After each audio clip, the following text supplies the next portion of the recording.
मुक्त की करुणा हो। बाबा साहेब अमर रहे, बाबा साहेब अमर रहे। जय जय जय जय जय भीम, जय जय जय जय जय भीम।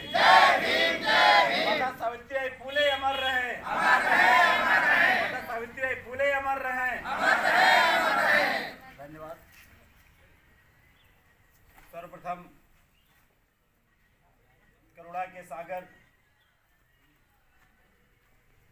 मानवता का संदेश देने वाले विश्व गुरु तथागत गौतम बुद्ध जी के चरणों में सत्संग नमन करते हुए श्रद्धा पुष्प अर्पित करता हूँ। मनवाद की रीढ़ की हड्डी को अपने जूते की नोक से तोड़कर फेंकने वाले पेरियार ईवी रामास्वामी नायके के चरणों में सत्संग नमन करता हूँ।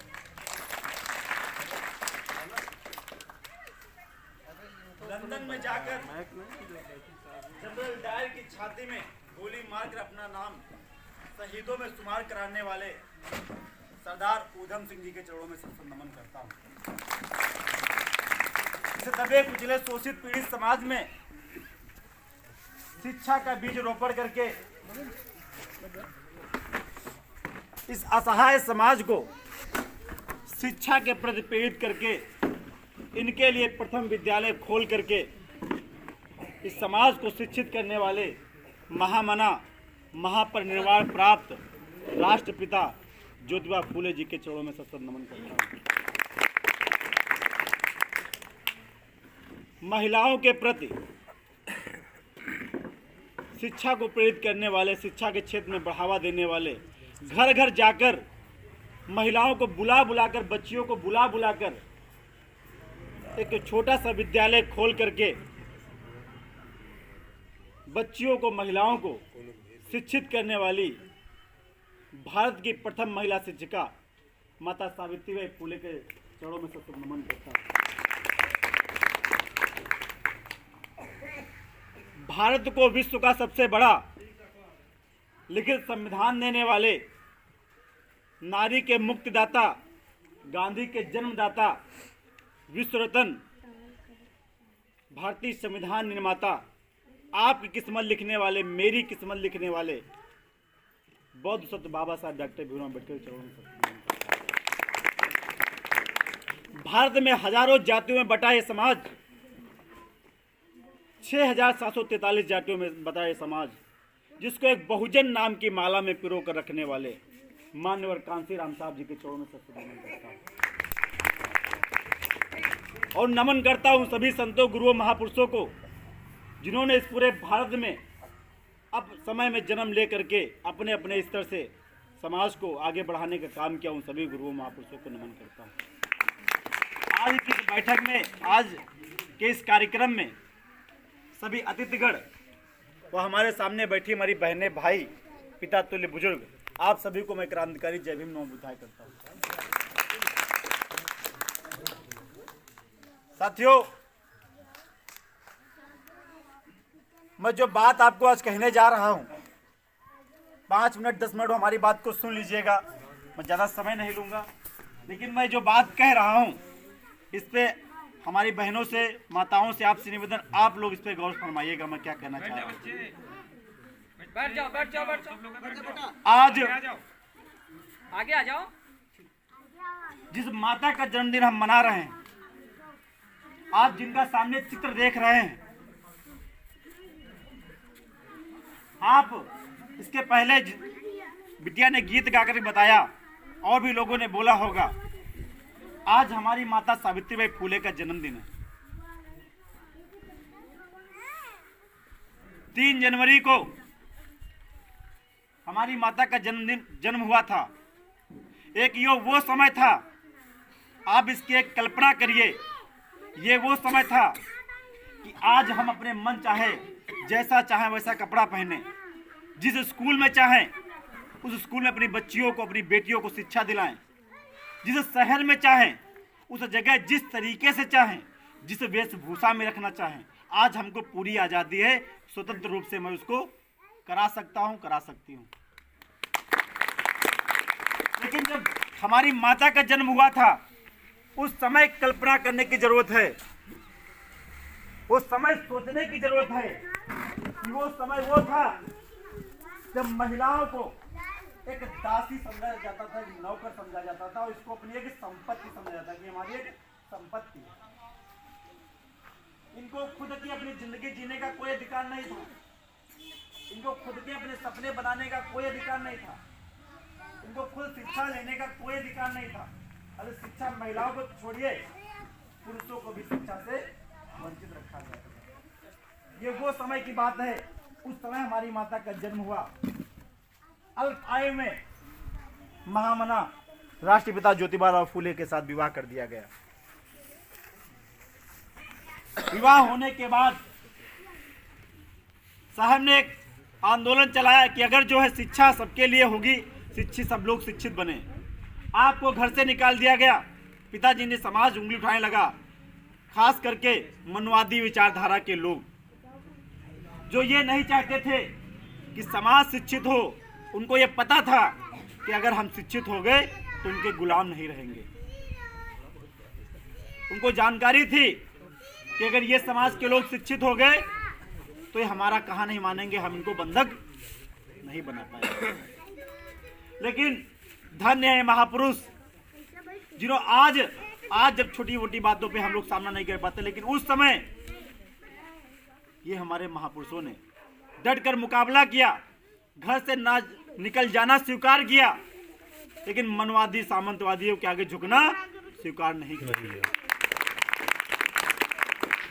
तब जाकर के साहब ने माता सावित्रीबाई फूले को शिक्षित किया। शिक्षित करके एक विद्यालय खुलवाया। उस विद्यालय खुलवाने में हमारी दूसरी माँ और थी फातिमा शेख, जिन्होंने सहयोग किया। तब जाकर के माता ने बच्चियों को शिक्षा दिलाने का काम किया, बच्चों को घर घर जा बिठा कर शिक्षा देती थी।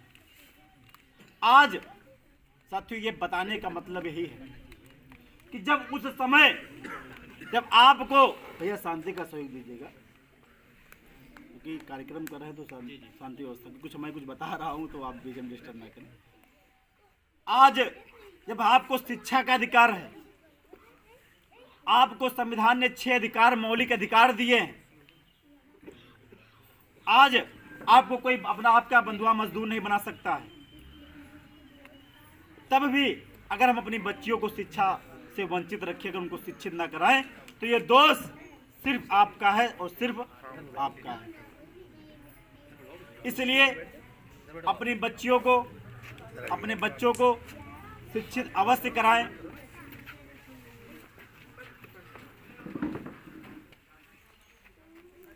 साथियों, आप लोगों ने अभी हमारे द्वारा ही सुना होगा कि शिक्षा के लिए माता ने कितना संघर्ष किया था। आप अगर शिक्षित होंगे, शिक्षित होने के बाद डॉक्टर अंबेडकर ने आपको 3 मूल मंत्र दिए थे, शिक्षित बनो, संगठित रहो, संघर्ष करो। प्रथम कर्तव्य यही बनता है कि आपको शिक्षित होने की आवश्यकता है, बच्चों को शिक्षित कराओ। अगर किसी महापुरुष ने कहा है कि अगर लड़कियां शिक्षित हो जाएंगी तो उनसे 2 घर संवरते हैं। एक वो घर जो उनका मायके पक्ष का है, दूसरा वो घर जो उनके ससुराल पक्ष का है।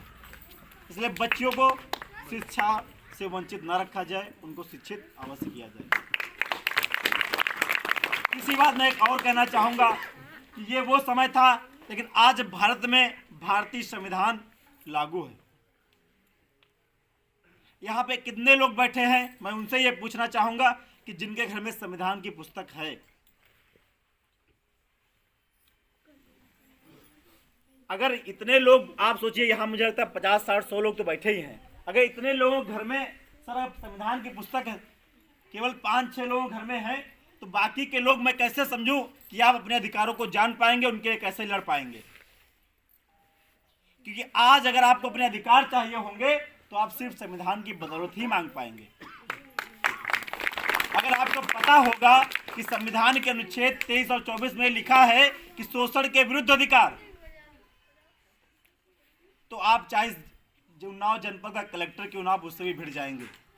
और इस उत्तर प्रदेश का क्यों ही मुख्यमंत्री योगी आदित्यनाथ क्यों ना हो, आप उनसे भिड़ जाएंगे। क्योंकि ये देश किसी ग्रंथ से नहीं चलता है, ये देश संविधान चलता है। ये संविधान वही है जो विधानसभा में रखा है, ये संविधान वही जो संसद में रखा है। आप उस संविधान को अपने घर लेके आइए। कम से कम अपने 6 जो आपके मौलिक अधिकार 12 से 35 में लिखे गए हैं, आप उनको पढ़ लीजिए। इतना पढ़ लेने से आपको इतनी जानकारी होगी, किसी भी आपको ना तो मंदिर जाने की जरूरत पड़ेगी, ना किसी मस्जिद जाने की जरूरत पड़ेगी। अगर आज की डेट में आपको कोई कुछ दे सकता है तो सिर्फ वो क्या है? संविधान। दूसरे आपके वो अधिकार हैं। आपको जब पता होगा कि आप कोई आपके साथ भेदभाव कर रहा है तो आपको जानकारी होगी कि हमारे जो संविधान है उसका जो है 14, 15, 16, 17, 18 में लिखा है कि हम जो समता स्वतंत्रता के हमको अधिकार मिले हुए।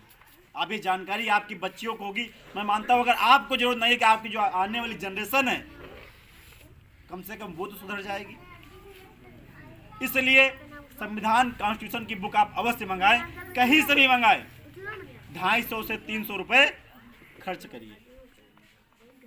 आपके बच्चे पढ़ेंगे, आप पढ़ेंगे, इससे समाज जागरूक होगा। इससे आपको किसी के आगे झुकने की जरूरत नहीं पड़ेगी, किसी से कुछ पूछने की जरूरत नहीं पड़ेगी। आप अपने आप में स्वयं एक परिपक्व होंगे। इसी के साथ मैं अपनी बात को खत्म करता हूँ। नमो बुद्धाय।